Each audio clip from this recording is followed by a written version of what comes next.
motivo de la celebración de la Noche de los Investigadores, queremos acercaros a una de las áreas de investigación que más relevancia tienen en el Jardín Botánico de Córdoba, que es el área de la paleobotánica, la ciencia que estudia los fósiles vegetales. Cuando las personas se acercan a conocer el Museo de Paleobotánica, simplemente el entorno en el que está ubicado ya traslada a épocas pasadas. Este paseo es el Bosque de Piedra, en el que hay fósiles vivientes como son las cicas que bordean el paseo, plantas muy antiguas que ya aparecieron hace millones de años y que no se han extinguido y están hoy con nosotros. Además, en este Bosque de Piedra también tenemos colecciones muy importantes como estos restos de coníferas antiguas, los tatarabuelos de las actuales plantas como lo son los pinos y los abetos. Estas en concreto datan del Pérmico basal y fueron traídos de la provincia del norte de Sevilla.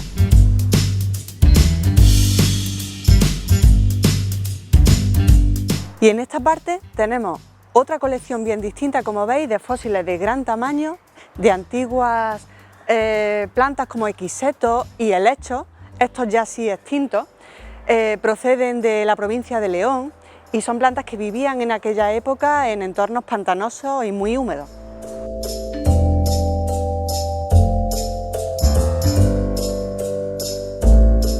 Y os presento ahora el Molino de la Alegría, el edificio histórico que hoy en día alberga parte de la colección de fósiles vegetales que fue donada por Roberto Wagner.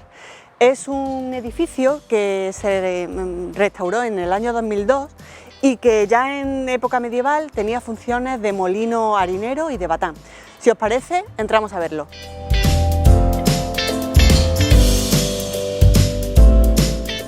Comenzamos nuestro recorrido por el Museo de Paleobotánica.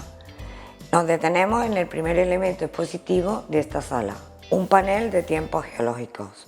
En él aparecen un dibujo del paisaje, la era geológica, la edad absoluta en millones de años y los eventos florísticos y faunísticos más importantes de cada periodo.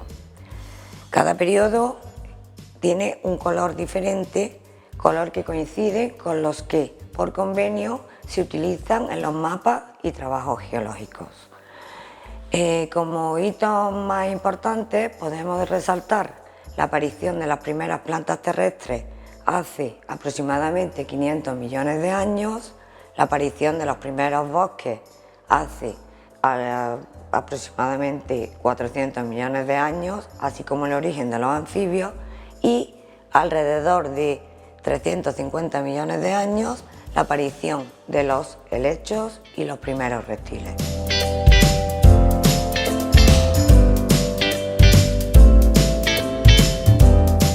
Uno de los elementos expositivos que más llama la atención a nuestros visitantes es la reconstrucción en resina de esta planta, Omphaloflora puertollanense, que apareció en la Tierra hace unos 300 millones de años. El paisaje del pasado era muy diferente al que tenemos en la actualidad. Era un paisaje en el que había volcanes y grandes bosques en los que habitaba esta especie. Los volcanes entraron en erupción y soltaron gran cantidad de lava y cenizas,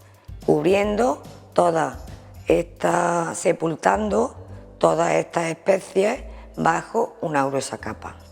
Con el paso del tiempo, cuando se abrieron las minas de carbón, los mineros de Puerto Llano encontraron una gruesa capa de ceniza en la que se había preservado perfectamente restos fósiles de esta planta.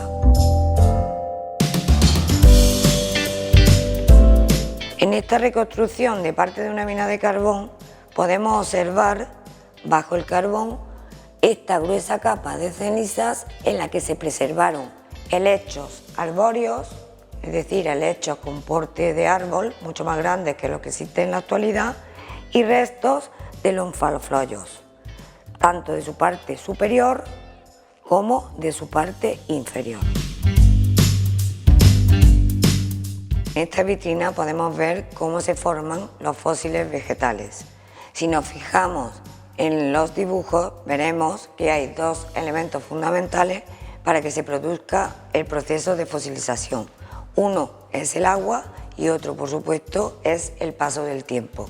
Un fósil no se forma de un día para otro. Existen diferentes tipos de fósiles. Dependiendo de la parte de la planta que fosiliza, tenemos un tipo u otro. En el caso de las partes planas, estaríamos hablando de impresiones y compresiones.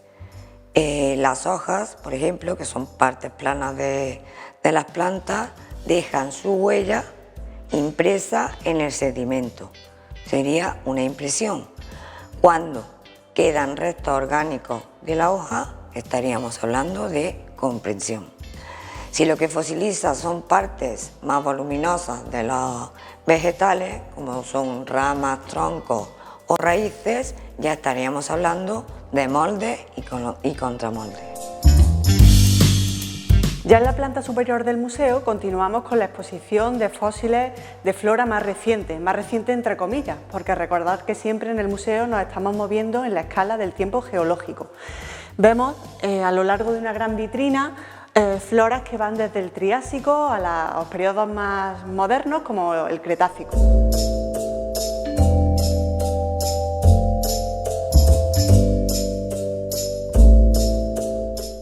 En esta parte se exhiben piezas muy curiosas que muestran la interacción entre animales y plantas. A veces tenemos la suerte que durante el proceso de fosilización quedan registrados procesos biológicos que ya ocurrían desde hace muchísimo tiempo en el planeta y que siguen ocurriendo hoy en día, como son por ejemplo las mordeduras de los insectos en algunas de las hojas de las plantas o la aparición de agallas también realizadas por insectos en las plantas. O incluso las galerías de alimentación que hacen algunos animales a través de los tallos y de los troncos y que quedan registradas en el fósil. Una de las vitrinas que llama más la atención a los visitantes es esta de aquí, en la que se exhiben piezas de carbón y de ámbar. El carbón que utilizamos hoy en día como combustible fósil no es otra cosa que restos de plantas que quedaron depositadas sobre lodo, sobre zonas pantanosas y que fueron sepultadas por sedimentos y gracias a esa presión durante millones de años y a la ausencia de oxígeno experimentaron un enriquecimiento en carbono y por eso lo utilizamos hoy como carbón. Y también llama mucho la atención el ámbar, una resina fósil que a veces al derramarse por la planta atrapa a insectos, como podéis ver en esta gotita que tenemos aquí. El ámbar ya desde la época romana se utilizaba tanto para perfumar estancias como en joyería.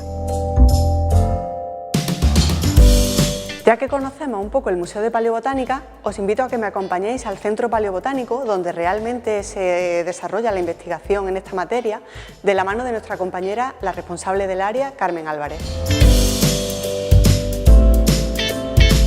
Como ya hemos visto, la colección de paleobotánica del Jardín Botánico de Córdoba está compuesta por unas 150.000 piezas de todos los periodos geológicos, pero principalmente del Carbonífero, que es un periodo que abarca de 358 a 298 millones de años. La colección es la más importante para el Carbonífero de las cuencas españolas. Está compuesta por piezas de muy diferentes tamaños, las hay grandes, como estas que estamos viendo aquí, que están todavía sin preparar, pero la mayoría de las piezas son de pequeño tamaño, de mediano tamaño, porque proceden de la investigación de minas a cielo abierto, de minas de interior y de sondeos de investigación geológica. Por ejemplo, aquí tenemos una pieza, se ve este tamaño redondeado, la hemos sacado de un sondeo de investigación, estas otras son de un cielo abierto y, como podéis ver, todas las piezas tienen su número de localidad, es un número que nos dice, en la libreta de campo registramos todos los datos de recogida, quién la ha recogido, una determinación previa, localidad donde se ha recogido, y según vamos publicando o investigando o cerrando su determinación, tienen también un número de catálogo, un número de 3 letras que indica la procedencia geológica de la muestra y 5 números que vamos poniendo correlativamente. No todas las piezas son bonitas, pero todas tienen un interés científico importante. Además de este material de tonos ocres o tonos grisáceos, tenemos un material que se ha preservado, que se ha fosilizado de una manera diferente, que es el material de Puerto Llano, un material que se ha conservado por unas cenizas volcánicas. Como podéis ver, este material tiene unos tonos, es un material muy bonito a la vista y que ha conservado detalles de la planta, detalles fabulosos, muchos detalles de la planta, esporas, la anatomía de los troncos, las cutículas. Es un material con un valor científico muy importante. Además de la colección de fósiles, el Jardín Botánico tiene una extensa biblioteca de literatura paleobotánica, principalmente de Carbonífero, que es el periodo geológico del que proceden la mayoría de los fósiles. En la biblioteca están todas las publicaciones recientes de paleobotánica, pero también hay libros antiguos, como este de 1888, en el que se ve cómo los paleobotánicos de la época dibujaban los fósiles que estaban viendo. O este otro, de 1828, en la que en el Jardín Botánico hemos revisado una de las piezas que este paleobotánico estudió y podemos ver que el dibujo, los dibujos que hacían, se corresponden realmente a lo que las piezas dan de sí.